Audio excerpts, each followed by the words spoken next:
Welcome to the Real Talk with Megan podcast, where we have candid conversations about the things that matter most. I'm your host, Megan, and we're going to deep dive into the topic of mental health. Together, we'll work to destigmatize mental health and start conversations.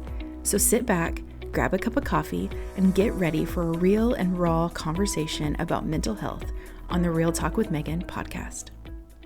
Filters have gotten out of hand. We see their use all over social media, but I'm not going to lie. When a filter is used properly and with restraint, they can be a wonderful thing. Not to mention how AI can now be used to make photos that were beautiful to begin with, even more gorgeous. I don't even know how that's possible. Some filters are what we like to call presets, can correct all the under or overexposed images. They can give someone a tan or whiten their teeth. There's even a healing brush that can take away pimples. I mean, nobody's mad about that, right? That is the thing I can get behind because there is nothing worse than knowing you have photos coming up and the night before a giant pimple shows up on your face, like just mocking you, saying, "Ha, I'm here for the family photos." Man, without that healing brush or that filter, I would see that every time I look at that photo, and I wouldn't see the beautiful family and the time that we had taking those photos. Now, images and videos are not the only thing that we use filters for. Everyone has their own unique filter. It's the way we color our lives, and typically it shapes every experience we go through. A while back, I was reading a book, and the author read the story of Peter walking on water. Now, I grew up in church my whole life. I have known this story, and I have heard it probably more times than I can count. But this time, as I was reading through this, it just hit different. Listen as I read through this scripture, but this time I want you to put yourself in the shoes, or I guess we should say the sandals, of Peter. In Matthew 14:28 through 32, starts in 28, and it says this: And Peter answered him, Lord, if it is you, command me to come to you on the water. He said, Come. So Peter got out of the boat and walked on the water and came to Jesus. But when he saw the wind, he was afraid and began to sink. He cried out, Lord, save me. Jesus immediately reached out his hand and took a hold of him, saying to him, O you of little faith, why did you doubt? And when they got into the boat, the wind ceased. This poses the question, how would you have felt if you were Peter? So if I put myself in Peter's place, I would have felt the shame of falling, of starting to sink. And I would have heard the voice of Jesus reprimanding me, almost like he was saying, yeah, I knew you couldn't do it by yourself. Do I have to do everything around here? If I'm being honest, that is how I've felt. Like, oh, and I've always read this story. Like, Peter failed. He failed to be able to walk on the water because he saw the wind and the waves crashing around him, and he began to sink. I now realize that that's pretty much because of the filter I have on my life, how I've experienced things, and that filter is shame of not being perfect. I'm a perfectionist through and through, and I view everything through that. And if I don't step back and look at things in a different perspective, it can be a downfall. It can really do some damage on the way that you're perceiving other people's opinions about you. Every story I read and experience I have is pretty much put through this filter. That can sound super depressing, but there's an upside of knowing what your filter is. It's really hard to take that filter off. Sometimes it's how we're wired, but what you can do is recognize it and admit what it is to be able to manage it the best to your ability. So, as I was describing this, did you think of and figure out maybe what your filter is? If so, let's try an experiment. Put your filter to the side and let's reread this story again.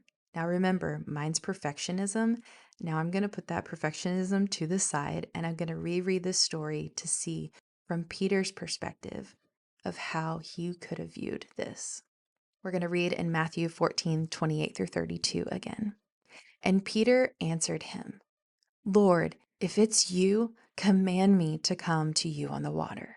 He said, "Come."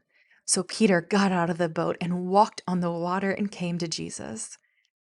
But when he saw the wind, he was afraid and began to sink as he cried out, "Lord, save me." Jesus immediately reached out his hand and took a hold of him, saying to him, "Oh, you of little faith, why did you doubt?" And when they got to the boat, the wind ceased. Now, did you catch that word immediately? I really hope you did. I try to emphasize it, but if not, I hope that word stood out to you. I specifically did that for a reason. I've read this story and heard it time and time again, and I think I've just bypassed that word. I really don't think that Matthew, who wrote this, used that word by mistake. Jesus immediately reaches out his hand. That means he didn't roll his eyes, sigh, or even give him a withering stare. Jesus, without hesitation, reached out his hand to lift Peter out of the water. Did you catch that? The rescue came first. Then, after rescuing Peter, Jesus talked with him. And previously, when I read those words of Jesus, I kind of thought he was upset. But now I realize he was speaking in love. I believe he wanted Peter to know that he did have enough faith to follow in his footsteps, to walk on that water. I think Jesus could have also said something like, "Peter, why did you become afraid? I was with you the whole time." He was speaking in such a way that Peter knew Jesus was there for him and wanting to encourage him. It wasn't a discipline. It wasn't a shame piece or making him feel guilty. When I made this conclusion, the story changes dramatically. But I've got to take that filter off, that filter of perfection for me. It really makes me wonder what kind of situations in my own life that I've looked through that filter and through that lens of perfection. I'm sure that there were times when a friend spoke to me and I took it as if they were mad or that I messed up. But if I could go back to those moments, would that be what truly happened? Or did I filter my response through what I remember happening? This is something so many people can struggle with because we all experience the world in a different way. We all perceive things differently. And this can be really hard when you don't look at other perspectives and you don't keep an open mind to what other things could be happening in people's lives. See, we don't know their story. Even if they've told us part of it, we don't know the whole story. This is why it's so important to take the filter off and be able to perceive things in the way that they're happening. This also ties a lot in when we start creating our own narratives of what's happening and what's to come. Because a lot of times those narratives that we create are things that are not actually happening. And believe me, I do this a lot. And I am working on it. I am trying to recognize that and catch it when I start to go down that path. Because it's so easy to start taking a thought and saying, well, then this happens, and then this happens, and then this happens. But really, if you think about it or like you talk to the other person, typically they may not be perceiving it the way you did. This can cause a lot of miscommunication. This can cause a lot of misunderstanding between just relationships and friends and marriages and families. And so this is why it's so important to remember and recognize what your filter is and be able to take that off to be able to perceive things in a different way. I know that it's not an easy task to continually remove that filter, but here I am trying every day to chip away at my filter so that you can see the raw picture underneath.